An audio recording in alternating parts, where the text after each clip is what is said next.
In this video, I'm going to go over the biggest mistake that I made as a software engineer. As a software engineer, I made one fatal error and I regret it now.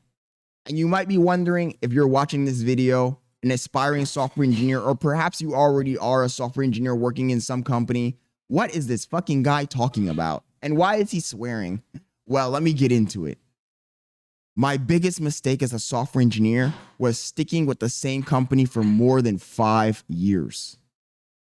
I had, for some reason, and maybe I'm just an old school thinker, or maybe I really am an unk, I had this thought in my head that when you start working at a company, you need to stick with it. Scott Leonard is not a quitter. But I'm starting to learn that in tech, you need to be a quitter. You cannot be one of these guys that wants to go down with the ship.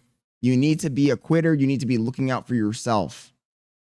2 weeks ago, I was laid off from my tech job. My sweet, sweet tech job, making $200,000 a year, living the golden boy happy life. I got let go. It came to a shock. It was a giant shock to me, right? I didn't expect to get laid off. I was basically team lead for the project that we were on. I thought that my input was essential to the success of that project. And I poured a lot of time, thought, sweat, and pain into that project, right? One of the engineers that did the most contributions and worked the hardest on the project itself, generating millions of dollars for the company that I worked for. And all of that was for naught.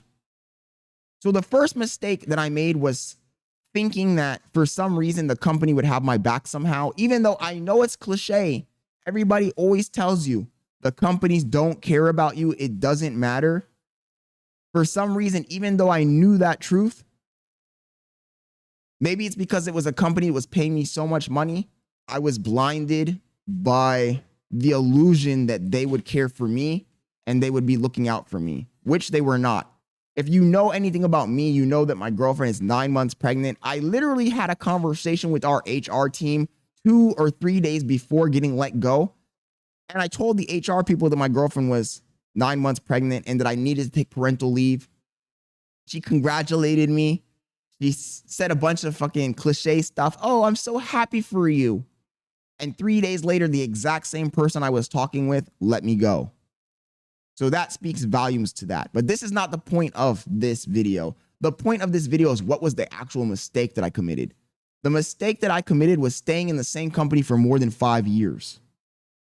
As a person who's working in technology, as an engineer, as a software engineer, sometimes you forget that the pace of advancement in these technologies, in these tech stacks, is extremely fast. And the problem is that instead of staying in the river, I was swimming in a lake. Let me explain what I mean by that. When you join a company, the company has its own goals. And those goals usually don't require the company to stay up to date with the latest technology. It doesn't. They stagnate. You're swimming in a pond. You're doing laps in a pond. The first time you reach that pond, you crawl out of the river, you reach the pond, and you try to swim across the pond.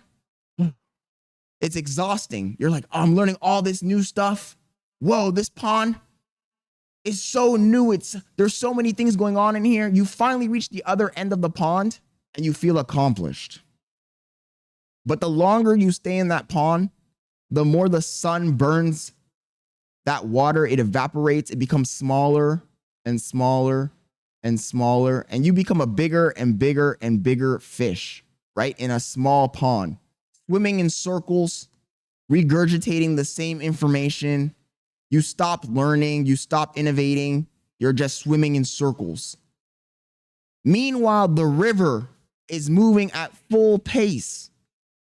Full pace.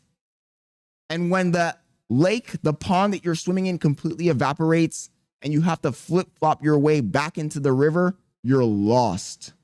And that's what essentially happened to me. I spent so much time working on this project, investing my time, mastering every aspect of the code base that we were working with, which by the way was extremely outdated. We were still working with Objective-C and Swift 3. None of the new things, none of the new syntax or APIs were being used. We were extremely outdated. Mind you, I say Swift 3. When I started working there, we were at Swift 4. The river was at Swift 4. Now the river is at like Swift 12 or 13 or 14, some crazy number like that. Everything has changed. I'm tossed back into the river, and I'm struggling to survive. And the problem is that since my skills are outdated, I need to do a refresher in order to find another job. Meanwhile, college students, they are in tune with the river. So I'm competing against college students that have been up to date with whatever the latest and greatest tech is. Meanwhile, I'm a dinosaur struggling to swim in the river.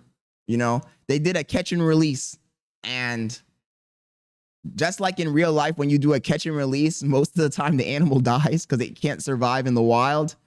I'm struggling from that same scenario. I'm over here trying to relearn data structures and algorithms while also learning new APIs for the Swift language. I'm trying to learn Swift UI.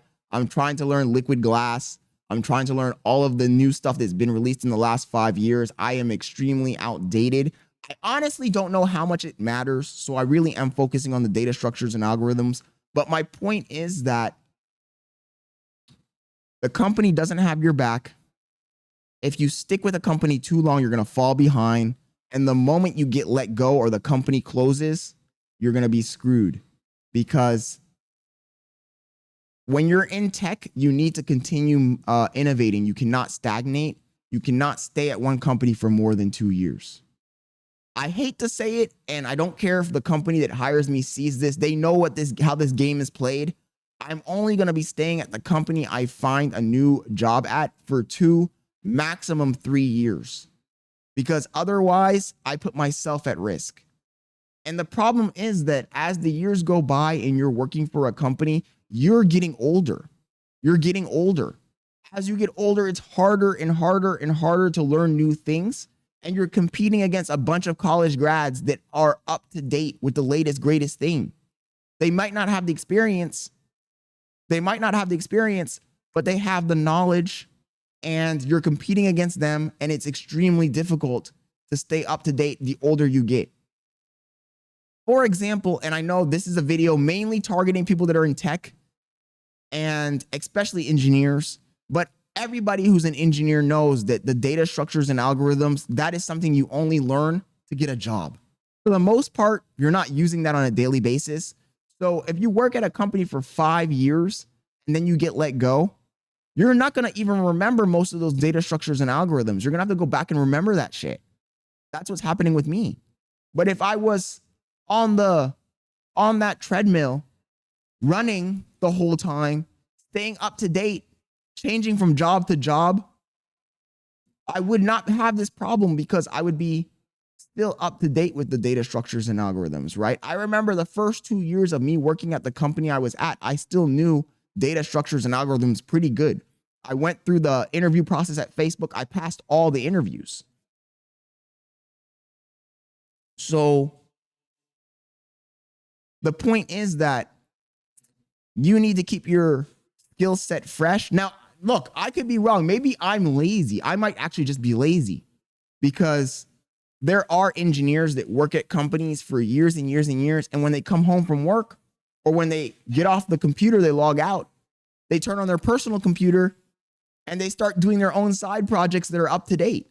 I'm not that kind of engineer. So maybe it's my fault. Maybe I just wasn't passionate enough because I'm not the kind of person who's going to stop my job, log out, and then log into my own personal computer and do the exact same thing I was doing all day long for fun, for funsies. But I know there's some engineer nerds that are like that, right? Some engineer nerds, they work 24 hours a day. They work at work and they work off work. They do whatever they're doing at work that's outdated, and then they go home and they do some new project that they came up with for fun. I'm not that guy. I like making YouTube videos. You guys can see I like making videos. I like making content. I want to be a content creator. I don't want to be a double engineer. Engineering for money and then engineering for fun. That's crazy to me. That's crazy to me. I'm what they would call a coding bro. So maybe it's my own fault that my skills got stagnated working for a company for multiple years, but I just don't think that most people are going to be the double engineer. They're not going to live the double engineer life. Engineer at work and engineer at home. That's crazy to me, like I said.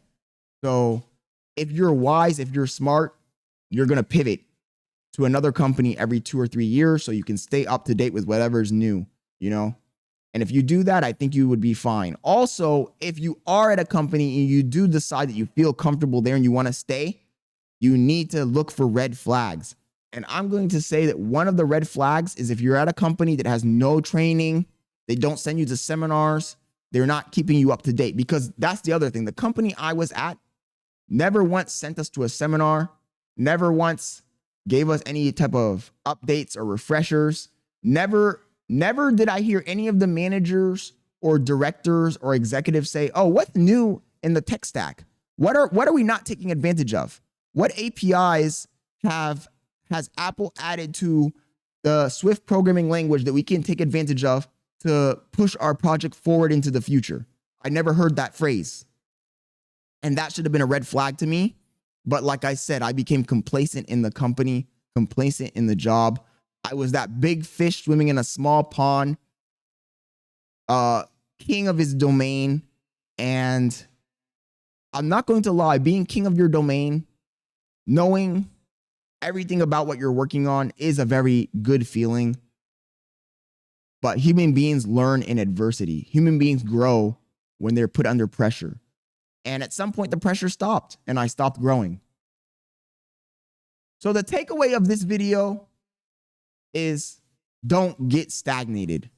Don't give a company all of your energy, of your time. Don't get locked in. Keep your options open. Keep up to date. Keep looking for better opportunities and move forward because the company doesn't have your back. You have to have your own back. Anyways, subscribe, turn on notifications. I stream every single day, 6:30 p.m. Eastern. I'll catch you on the next one. I'm out. Peace.